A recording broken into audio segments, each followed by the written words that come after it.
Barcola topu kontrol etti. Gol mü geliyor yoksa? Takım arkadaşları etrafını sarıyor. Harika bir iş çıkardı.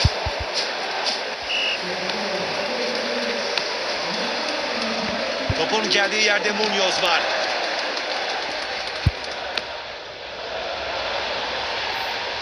Bir açık yakaladı. Bunu atması lazım.